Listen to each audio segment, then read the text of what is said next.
Vous avez abordé tout à l'heure Et Dieu, c'est lui qui nous la réforme. question de la dîme. Je me dis, vous avez quel problème contre la dîme? Quel est mon problème avec la dîme? Et c'est simple. Vous savez, il y a un problème, il y a une confusion aujourd'hui dans beaucoup d'églises. Il y a un mélange entre le mélange de la loi et de la grâce. Tout est mélangé. Et quand on prend Malachie 4.4, par exemple, la conclusion du livre de Malachie, parce que c'est le livre préféré de partisans de la dîme, hein, donc Malachie 3.10. Malachie 4.4 dit que Dieu dit, souvenez-vous de la loi de Moïse que j'ai prescrite à Horeb pour tout Israël, des ordonnances et des prescriptions, des préceptes. Donc on voit bien que cette loi mosaïque, qui était composée d'abord de la loi morale, tu ne tueras pas, tu ne voleras pas, tout ça, et de la loi cérémonielle, et ensuite de la loi civile. Cette loi-là était donnée, n'est-ce pas, aux Juifs, notamment les lois cérémonielles. Tout ce qui est cérémonie, tout ça là, tout ce qui est prêtrise, sacrifice, tout ça d'animaux. Et la dîme, quand on lit les Écritures, il y en avait 4. Deutéronome 14, 22 nous dit que chaque année, les Hébreux devaient aller à Jérusalem pour les 3 fêtes de pèlerinage. La Pâque, la Pentecôte et la fête des tabernacles. Et ils devaient prendre leur dîme, donc en nature, hein, et d'aller avec à Jérusalem pour la manger là-bas. Cette dîme-là revenait au peuple, et personne n'en parle dans les églises. La deuxième dîme, toujours dans Deutéronome 14 et Nombre 18, elle revenait aux pauvres, veuves, orphelins et étrangers. Et on n'en parle pas. Et on ne donne pas cette dîme aux pauvres dans les églises aujourd'hui. Troisième dîme, la dîme de Lévite, qui a été prélevée tous les 3 ans. Et quatrième dîme, c'est la dîme de dîme que les Lévites donnaient aux prêtres. Et c'est cette dîme-là que Malachie 3.10 réclamait, la dîme de la dîme, qui a été apportée au temple. Et Néhémie 10 le confirme, que les Hébreux prélevaient la dîme de la dîme pour la mener au temple. Donc il y a une confusion généralisée aujourd'hui par rapport à la dîme. Et du coup, des gens disent qu'il faut amener à la maison du trésor la dîme. Mais la maison du trésor, c'est où? Parce que c'est nous qui sommes la maison de Dieu aujourd'hui. C'est ce que la parole dit. C'est nous. Et aujourd'hui, comment doit-on donner? Eh bien, les Écritures nous disent qu'il faut donner comme on a résolu, Paul le dit clairement, sans contrainte, ni, n'est-ce pas, tristesse, car Dieu aime celui qui donne avec joie. Et on fait croire aux gens qui ne donnent pas la dîme, ils seront maudits. Comment peut-on maudire les gens qui sont déjà bénis? Merci beaucoup. À propos de la dîme, je vous présente le pasteur, lui il est pasteur, le pasteur Orman Neville Branham. Hein, vous comprenez qu'il a changé de nom. Je ne connais pas son nom de naissance, mais je sais qu'il s'appelle pasteur Orman Branham. C'est un adorateur de notre Dieu. C'est qui notre Dieu là? William Branham. Ah, oui, notre Dieu William Branham. Et donc. Voilà, Branham est Dieu. Oui, ah, mais c'est ce que nous on sait, hein. C'est notre Dieu, Depuis non? quand? Depuis l'histoire de la Bible. Prouvez-le-moi. Non, c'est au journaliste. D'accord. On va. Voilà, mais ça me choque. En attendant Branham. Branham est Dieu. En attendant Ah, Branham. mais ça. En attendant Branham, vous avez des réactions peut-être sur la dîme. Parce que vous demandez la dîme aux fidèles. Oui. Vous escroquez les fidèles, selon ce que je comprends ici. On ne fait pas de l'escroquerie. Vous avez à peu près. J'ai suivi avec attention. Avec le pasteur, vous avez à peu près 10 minutes. Donc, vous irez votre temps. Là, on parle d'abord de la dîme. J'ai suivi avec attention mon précieux frère. Il a cité le livre de Malachie en disant que le livre de Malachie, c'est un livre phare où les prédicateurs utilisent pour prendre de la dîme. Bon, moi, j'aurais souhaité que vous arrachiez peut-être cette partie de la Bible de Malachie. Quand vous allez l'arracher, et en ce moment-là, vous pourrez... jusque-là, vous n'avez pas montré aucune écriture, mon frère, qui prouve que la dîme a été supprimée. D'ailleurs, je vais lire dans la Bible, dans Hébreux chapitre 7, je vais relire ce verset, que tant de frères apportent plus de l'incompréhension. Hébreux chapitre 7.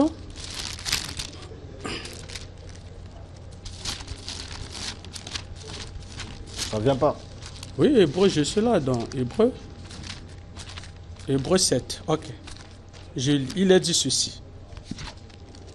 Je prends au verset 4. Considérez combien est grand celui auquel le patriarche Abraham donna la dîme du butin. Ceux des fils de Lévi qui exercent le sacerdoce ont, d'après la loi, l'ordre d'élever la dîme sur le peuple, c'est-à-dire sur leurs frères qui cependant sont issus des reins d'Abraham. Et lui, qui ne tirait pas de son origine, il leva la dîme sur Abraham et il bénit celui qui avait les promesses. Ici, l'apôtre Paul, c'est l'apôtre Paul qui vient donner le tableau clair sur l'histoire de la dîme. C'est écrit que c'est Paul qui a écrit Hébreu. C'est Paul qui a écrit Hébreu. C'est écrit où? Excusez-moi. Prouvez-le-moi. Excusez-moi. C'est moi qui ai la parole, mon frère. Laissez-moi d'abord évoluer. Si nous rentrons dans la traduction de ce livre, ça sera un faux débat parce que... Soyez concis parce que voilà. vous n'avez que... Voilà. On n'a pas encore Maintenant, abordé, ici, ceux qui prélevaient la dîme sur le peuple, c'était ceux qui travaillaient dans le sacerdoce. Ils prélevaient la dîme. Et sur le peuple. Et aujourd'hui, le sacrificateur aujourd'hui, c'est le pasteur, c'est le prédicateur. Oh. Oui. Oh. Oui. Excusez, c'est moi qui ai le temps de la Non, parole. non, Aujourd'hui, oui, aujourd'hui, le sacrificateur, c'est le pasteur. Okay, il a droit, c'est un débat. Regarde, il a droit de prélever la dîme sur le peuple. Maintenant, je vais lire ici. Je vais lire ici, dans 1 Corinthiens chapitre 9. Non, donnez-moi un verset. Non, écoutez, avant de lire. Moi, je vais lire avec les Écritures. Non, donnez-moi d'abord un verset. Je vous donne juste un verset. Donnez-moi un verset où c'est écrit que le pasteur et le prêtre doivent prendre la dîme. Écoutez. Un verset. Un verset. Ouais. Je vais lire, c'est ce que je vais lire ici. Il n'y a pas de mot pasteur là-dedans. Écoutez mon frère, laissez-moi le temps. Allez-y, lisez. Le pasteur n'est pas dissocié dans ce verset. 1 Corinthiens chapitre 9, le verset 12. Il a dit ceci. Si d'autres est juste de ce droit sur vous, n'est-ce pas plutôt à nous d'en jouir? Mais nous n'avons point usé de ce droit. Au contraire, si, il dit, nous souffrons tous afin de ne pas créer l'obstacle à l'évangile de Christ. Ne savez-vous pas que ceux qui remplissent les fonctions sacrées, maintenant dites-moi mon frère, ceux qui remplissent les fonctions sacrées aujourd'hui, ce sont desquels? J'évolue. Okay. Il dit, ne savez-vous pas que ceux qui remplissent... Écoutez, j'évolue. Ne savez-vous pas que ceux qui remplissent les fonctions sacrées sont nourris par le temple? Que ceux qui servent à l'autel ont part à l'autel? Ok. Donc, c'est simple. Bon, maintenant, ce monsieur est dans une confusion inouïe. Comme la plupart des prédicateurs africains. Vous pouvez nous expliquer ce passage? Voilà, parce que déjà là, il dit que le pasteur est le prêtre à qui l'on doit payer la dîme. Le sacrificateur. Le sacrificateur, le prêtre. Oui. Je lui demande un seul verset. Jusqu'à présent, il ne m'a rien donné.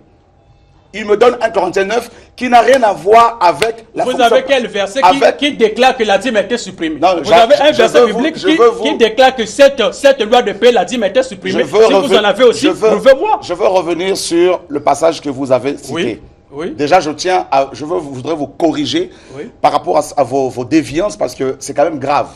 Et vous dites que le pasteur et le prêtre à qui l'on doit payer la dîme sont les Écritures. Donc je demande un verset où c'est écrit que le pasteur doit prendre la dîme. Ou un pasteur a pris la dîme de quelqu'un dans la Bible. Il n'y a pas.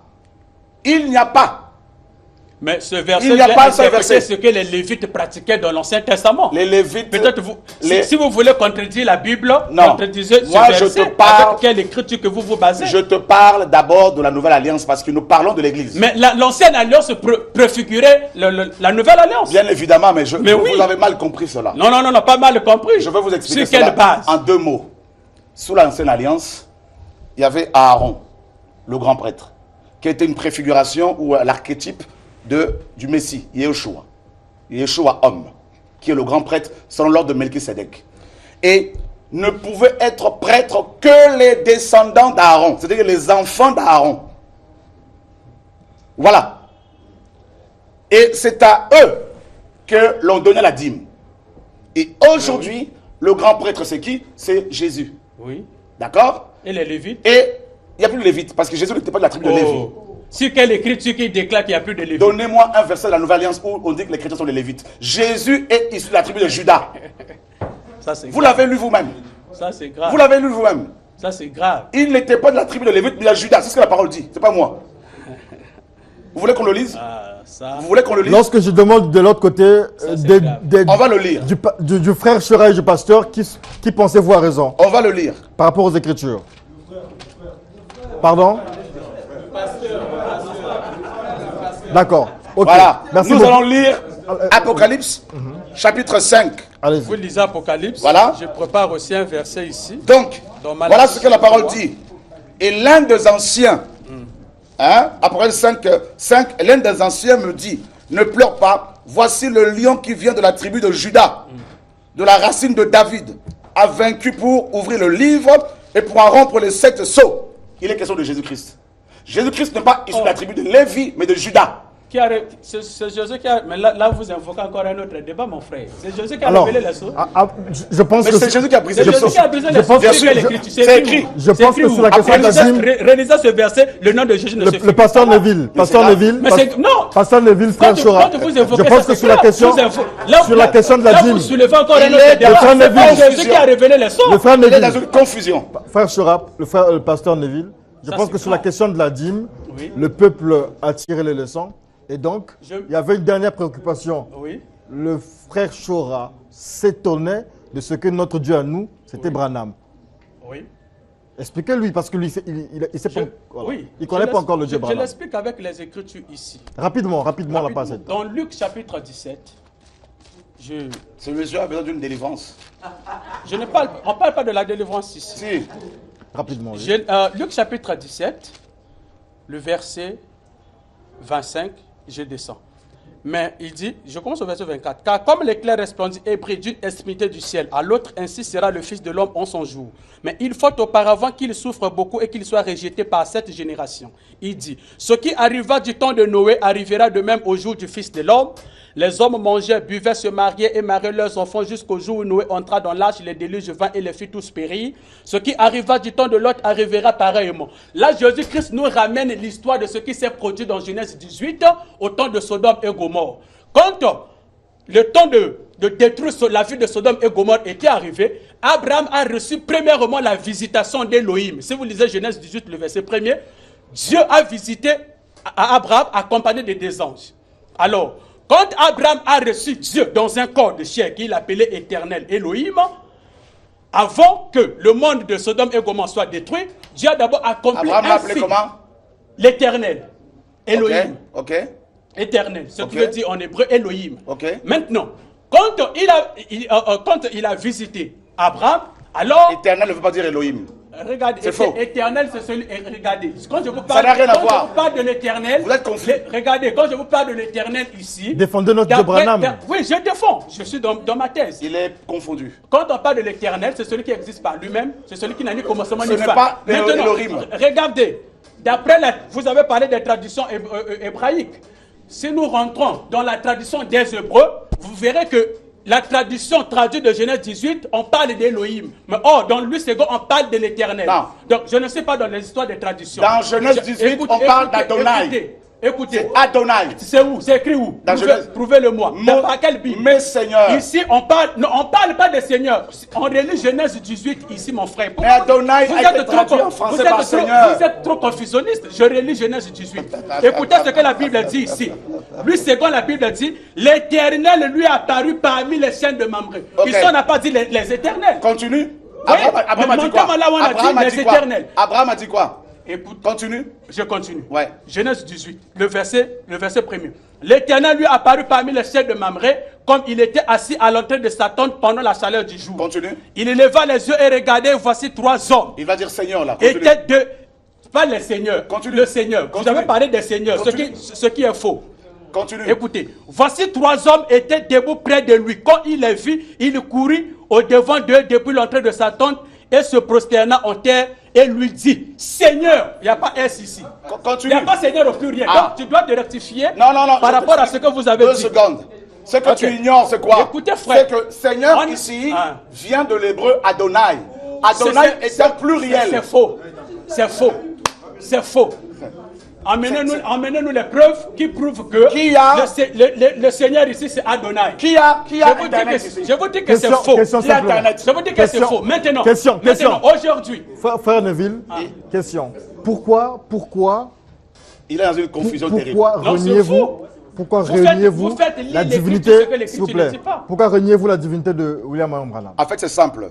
Et d'abord, avant de répondre rapidement à cette question-là, Abraham reçoit la révélation d'Adonai. D'accord? Oui. Éternel, ce n'est pas Elohim.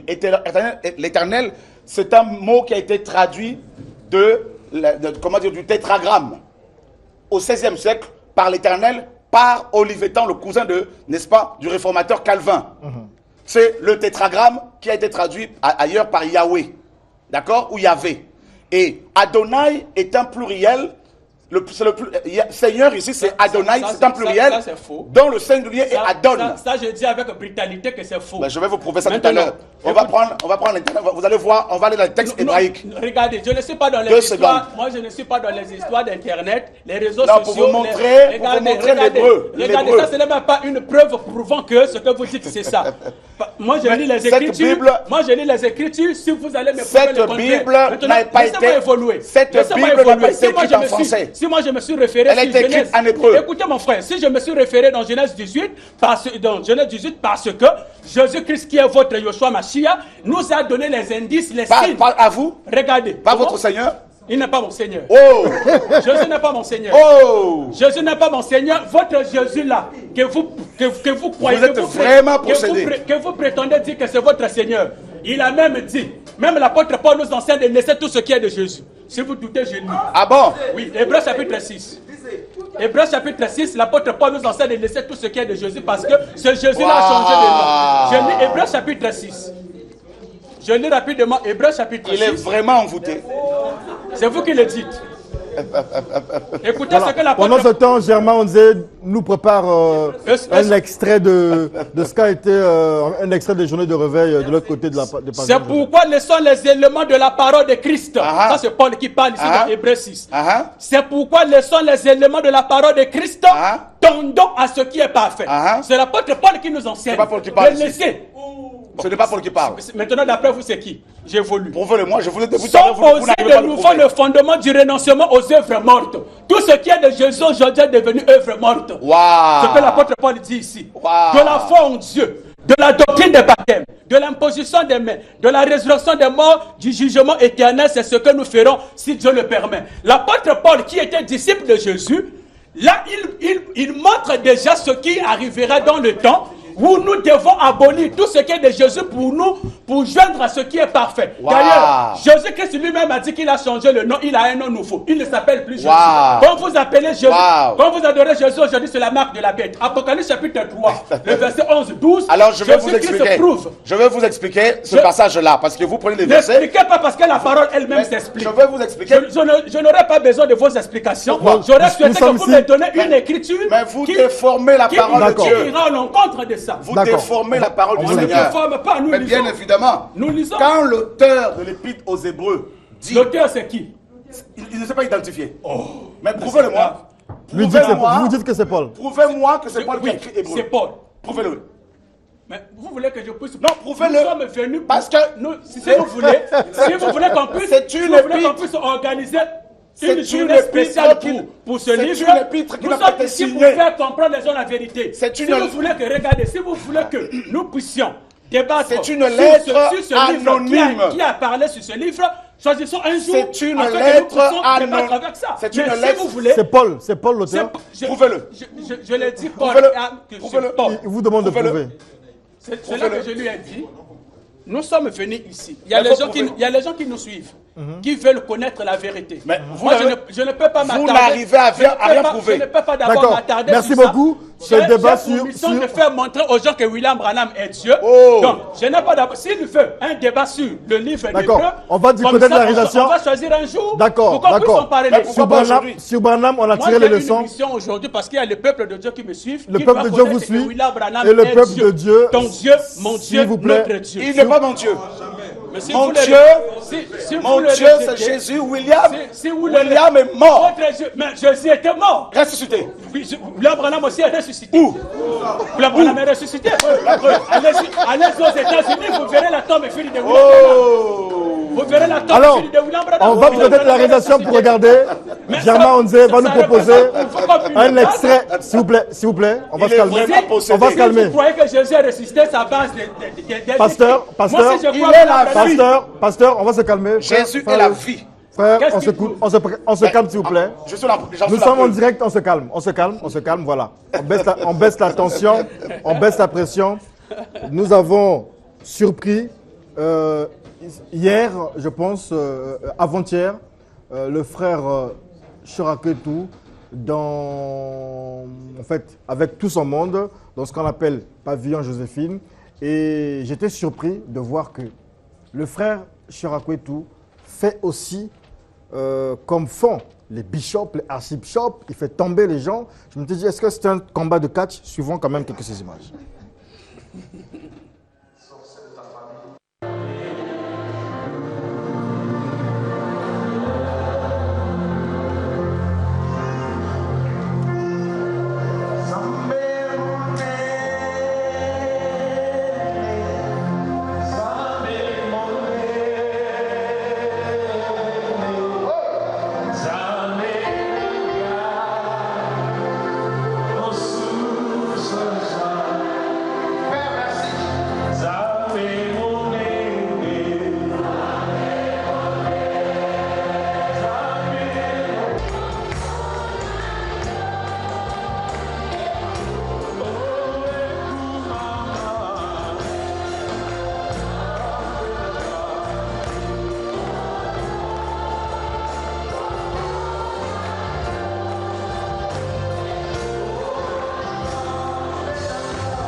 Voilà, donc on a suivi quelques personnes, on a vu quelques personnes tomber, tout ça. Et donc, si on attendait jusqu'à voir ce que moi je voulais présenter au public, ça nous prendrait du temps. Néanmoins, on a vu quelques extraits, on a vu des gens tomber. Mais on se disait que ça, c'était pas de Dieu. En fait, c'est ce qu'on dit. On nous dit souvent ici que c'est une histoire de catcheur, ces choses-là. Non, c'est complètement faux. Vous savez, Satan essaye de singer Dieu. S'il y a de la mauvaise et fausse monnaie, il y a aussi la bonne monnaie, la vraie monnaie.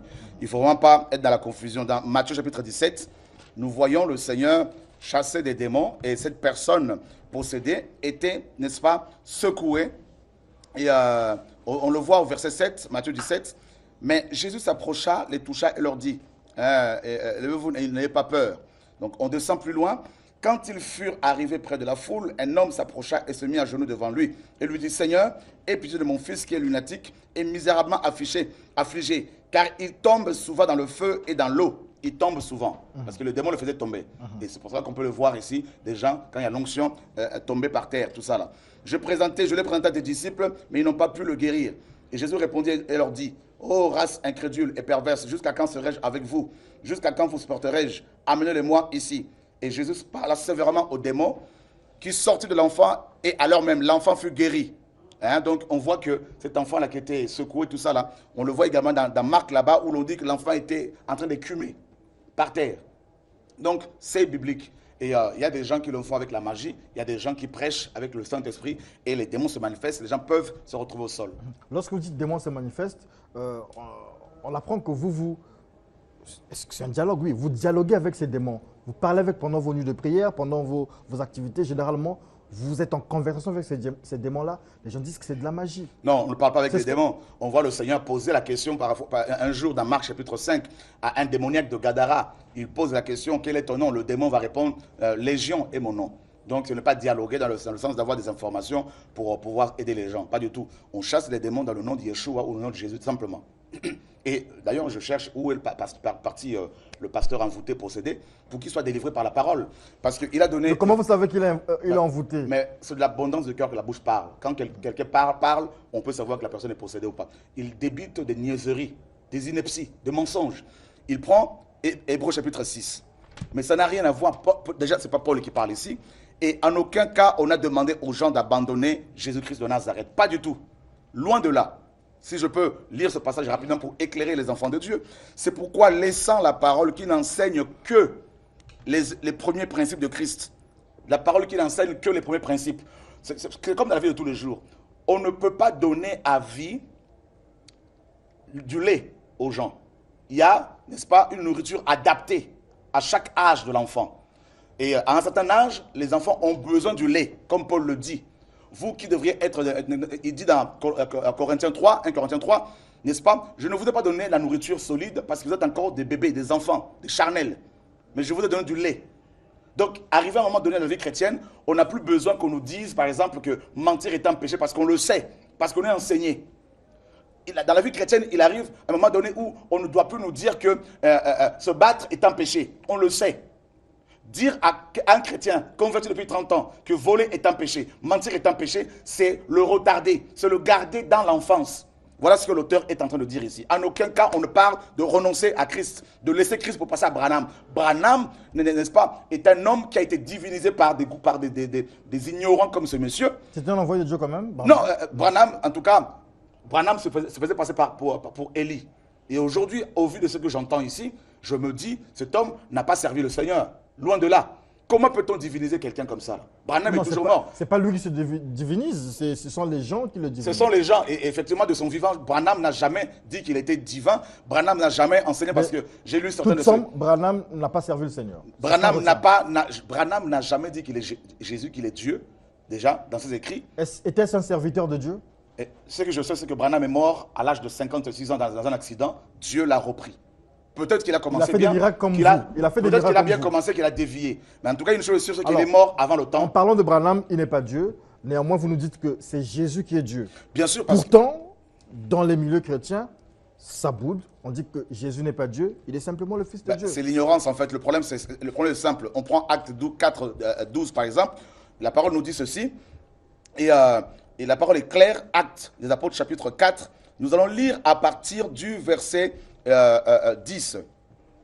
Sachez, vous tous, et tout le peuple d'Israël, que c'est au nom de Yeshua, Mashiach, le nom de Jésus-Christ, le Nazarien, que vous avez crucifié et que Dieu a ressuscité des morts. C'est en son nom que cet homme qui paraît ici devant vous a été guéri. C'est la pierre rejetée par vous qui bâtissez et qui est devenue la principale de l'angle. Il n'y a de salut, de délivrance, de guérison, de restauration, en aucun autre nom sous le ciel. Voilà ce que la parole dit. Car il n'y a sous le ciel aucun autre nom qui nous a été donné par lequel nous devions être sauvés. C'est le nom de Yehoshua Mashiach ou le nom de Jésus-Christ, Yeshua Mashiach, que nous sommes sauvés. Et Branham, dans ses écrits, dans ses vidéos, a parlé de Jésus-Christ comme étant Seigneur. Ce monsieur qui dit que le mot Seigneur dans Genèse 18, ce n'est pas Adonai. J'ai l'impression qu'il pense que la Bible a été écrite en français par des Français. Voilà la confusion dans laquelle beaucoup d'Africains se trouvent. Les écritures bibliques sont inspirées par Dieu aux hommes, en hébreu, en araméen et en grec. Et en hébreu, il y a plusieurs termes qui ont été traduits en français par Seigneur. Vous avez Adonai, c'est un pluriel. Et c'est ce qu'Abraham va utiliser. C'est un pluriel d'excellence, de gloire, de majesté. Et ensuite, le singulier, c'est Adon. Vous avez un autre titre, Elohim, c'est le pluriel, vous avez le singulier, c'est El ou Eloah. Il y a vraiment besoin d'une délivrance. J'aurais voulu que ce monsieur reste là jusqu'à la fin pour qu'il soit délivré par la parole. Vous voulez prier pour lui? Mais il a fui. Non, cherchez le pasteur Neville. Cherchez le pasteur Neville. Il faut le rappeler. Suppliez-le pour qu'il revienne avec ses disciples, pour qu'il soit délivré. Une autre question, frère Chorakotou.